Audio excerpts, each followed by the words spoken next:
Hey there everyone, it's Val, and welcome to today's end of the day tour as I randomly move my mouse. So, the first thing I have to show off today is not my work, it's a Troxel's, and there he is himself, in the Minecraft flesh, as it were. Hey Troxel! Alrighty. This is the meeting room. Isn't it looking awesome? The Troxel did all of this. And we are thinking of doing the banners. People will be able to make their own banner and put it up on the wall, to show that they're part of the server. As well as we're making use of the Lord of the Rings banners. And they're arranged in a very nice artistic pattern.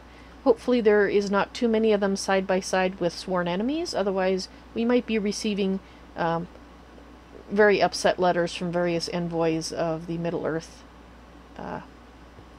races. And, yes, as I can see, we already have a Dryad in here checking things out. Actually, there's several of them. But it is looking awesome. I think he still has some finishing touches to do. It looks like... possibly? Or he... yeah. A little bit of finishing touches maybe, but so far it is looking wonderful, and I'm sure the finishing touches won't change that. It's mostly done. It's gonna add possibly some suits of armor. Okay, that makes sense. That would be pretty cool.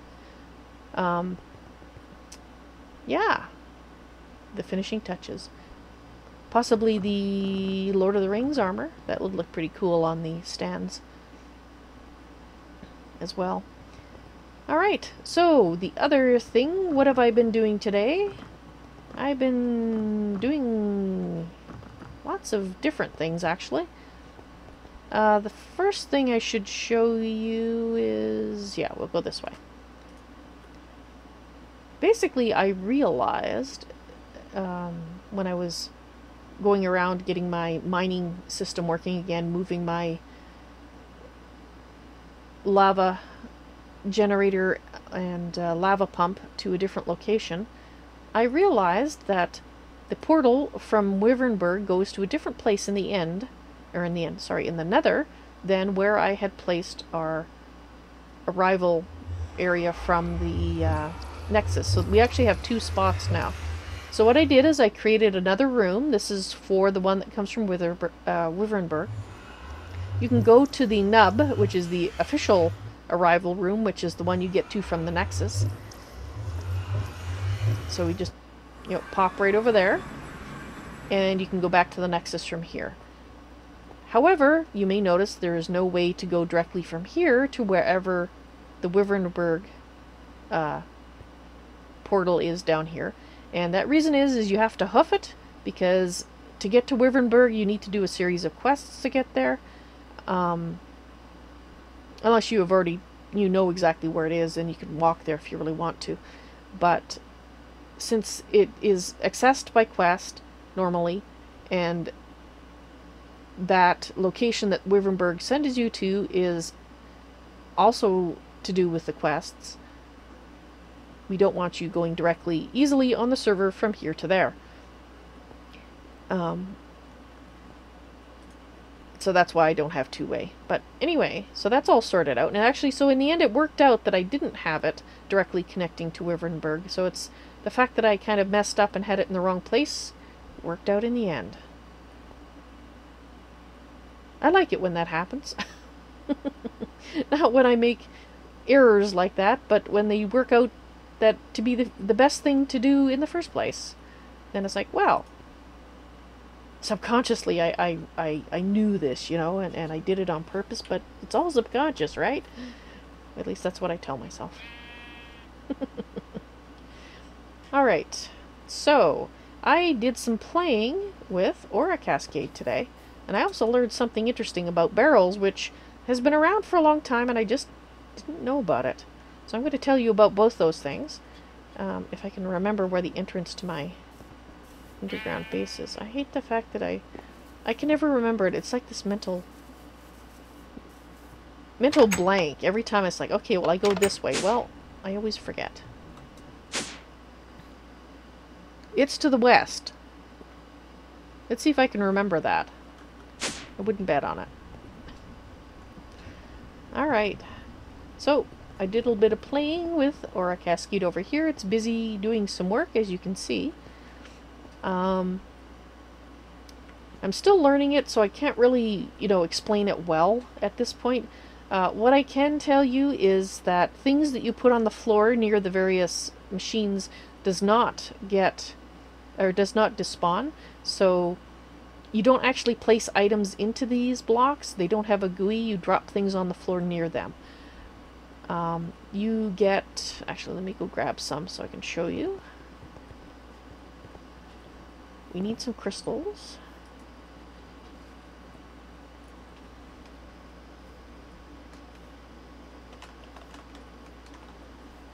Cascade, Aura Cascade. There we go. Right. I'd just like a stack of those, please. Thank you very much. So, if you come over here, you might notice this configuration that I have on the wall here. You need a pump.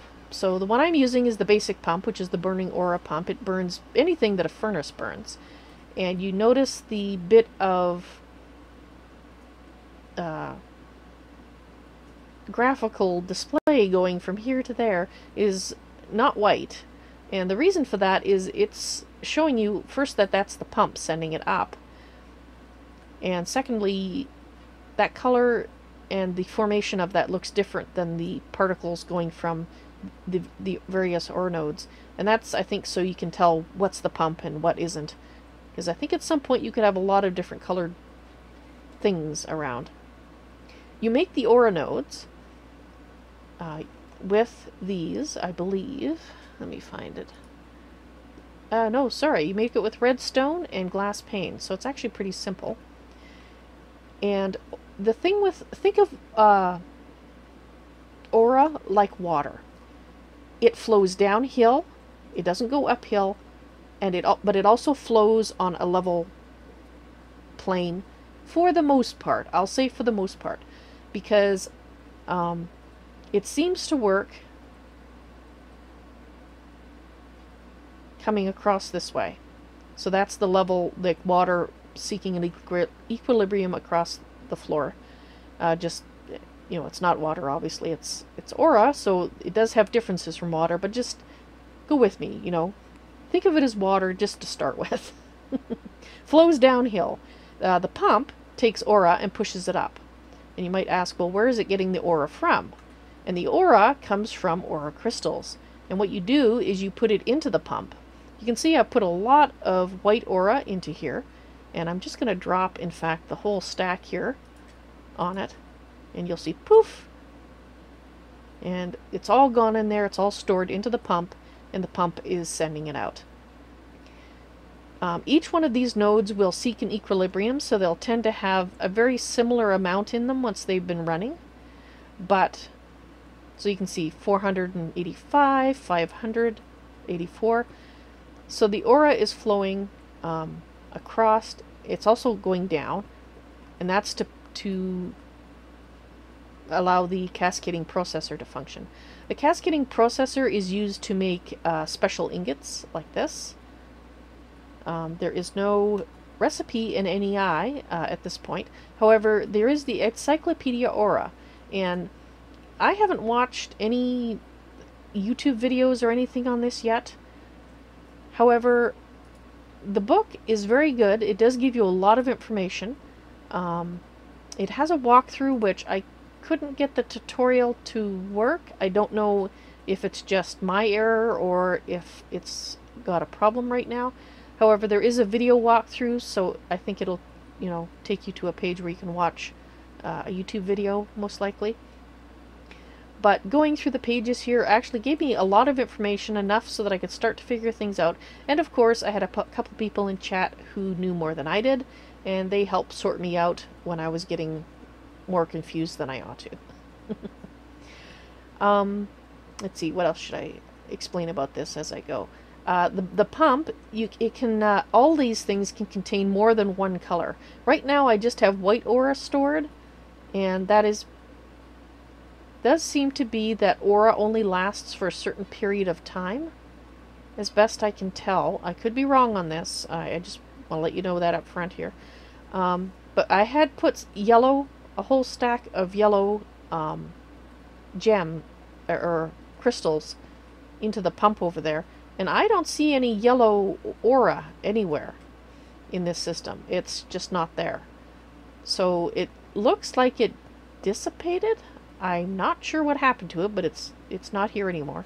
So that's something to keep in mind, is that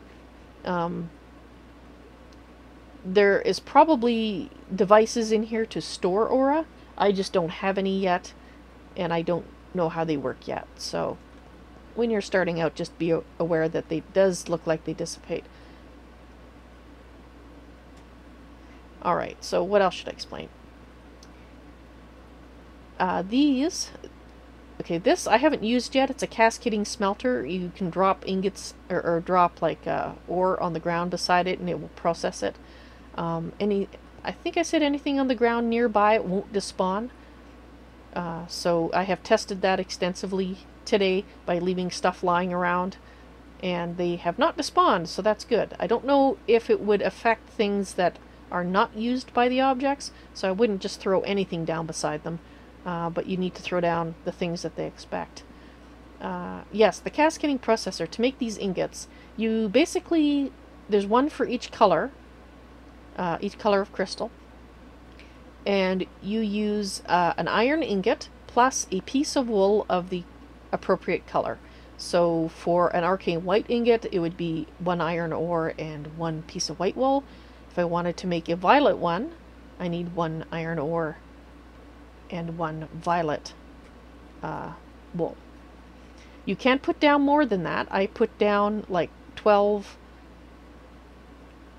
yellow wool and 12 iron ingots and just left it, and it processed them all, and I came back and picked up my arcane yellow ingots. It probably can also do other things, but that's just what I've been using it for now at this point. And as I said, the smelter I haven't actually used yet. I just made it and set it up. Now, what I discovered so far with the vortex controller, which is what you use to make tier 2 crystals, and there's apparently a tier 3 item as well, which I haven't gotten into yet, but you use this to make it. Different items require different colors. So for example, I am trying to make the cascading looter, and right now I'm making the arcane yellow gems, and it says 20,000 of any color of crystal aura. So I'm using white because that's cheapest. At least I think it's cheapest anyway. Once I've made 4 of those, then I can go ahead and make the cascading looter, but to do that I need 100,000 yellow aura. And that's why I was kind of lamenting the fact that my yellow aura seems to have disappeared, because I dropped a stack of yellow on that by mistake earlier, not realizing that I was making something that used white first. So it does seem to have gone away, and I don't know where. Alas. So, the aura that is being sent around seems to fall down over here like water. In order to fill these ones, it has to come down. Now this one does, I'm not sure if it's actually getting aura here. I think it's getting a small amount, but it doesn't seem to be able to feed the arcane or the vortex controller, because I initially had these down on the floor in each corner, and it looked like it was working because the aura seemed to go to each one around in a circle, and it looked like it ought to be working, but this was not getting any power. So it was said power received 0 on all those lines. And then I moved it up here, and when I did that, then this one and this one was getting power, and it was actually going in. Now at that point it started going into the vortex controller. However, the ones on the side didn't. get any aura, so I had to add an aura node in the center, and now it's sending it to all 4, and they're all getting aura and feeding in. Now the reason that I think this one might also be getting some aura from this one, because it is a... which confused me a little bit, because it wasn't doing it around the edge. You know, the configuration I tried at first. Because this one, if you notice, one says 20,000 out of 20,000. Well, it's said that for some time now, and the only explanation I can have that makes sense is that this is getting white aura, and for whatever reason it is going in there, but it didn't start doing it until I started having the aura falling from above.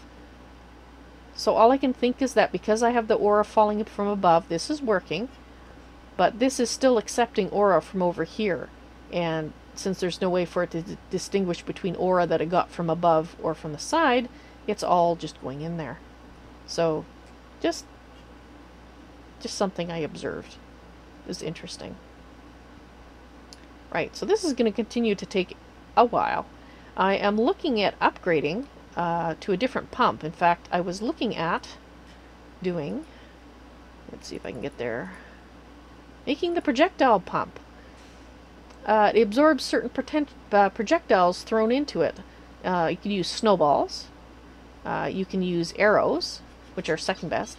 Best ones are the eggs, but I'm going to go with the second best for now because I have a mob farm. I have a lot of arrows, and I think that's what I'm going to use. And I'm going to set up the projectile pump here, and I will connect it to the aura system. So in theory, if I put another aura node here, it should be able to fire it up into there, and then it's connected into the system. And then at that point I will start putting my color crystals on it to eat instead of this guy here.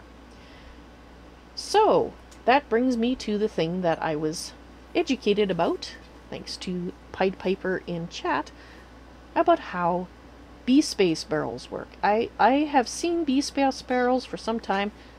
Didn't know what they did, never had a chance to figure it out. There's so many things and so many mods to learn. It's just one of those things that just fell by the wayside, and I never learned what they did.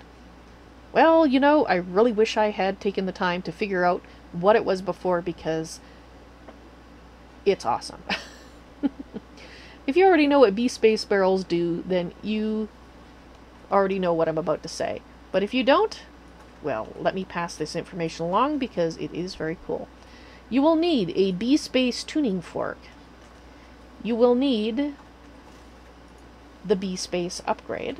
In fact, you'll need 2 of them because you're going to be joining together barrels. It makes barrels act like ender chests that are coded to the same color.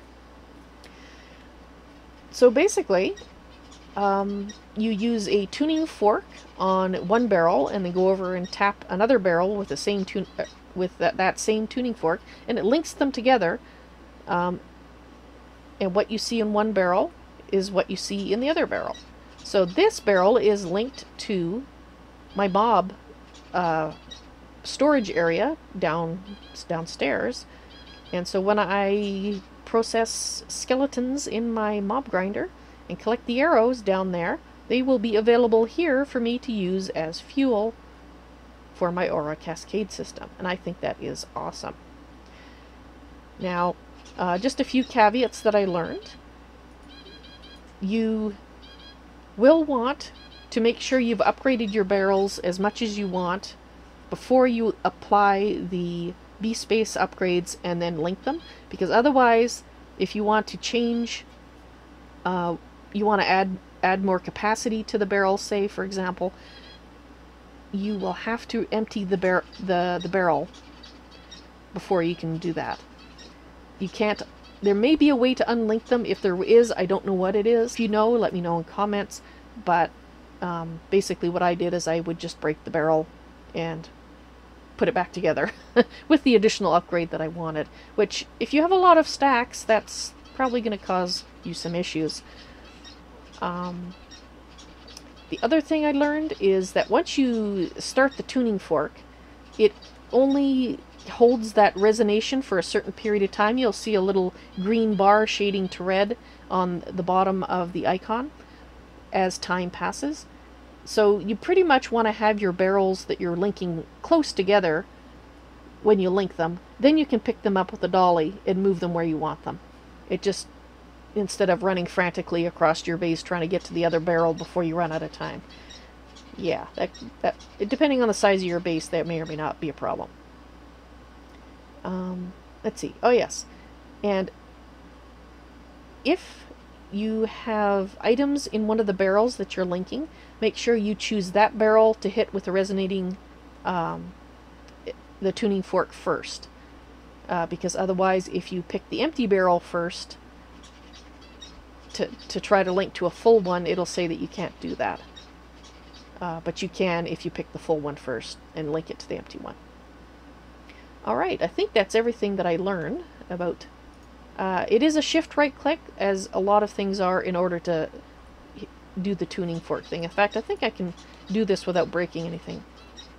So the fork starts resonating. You can see the green bar decreasing. It's not a lot of time.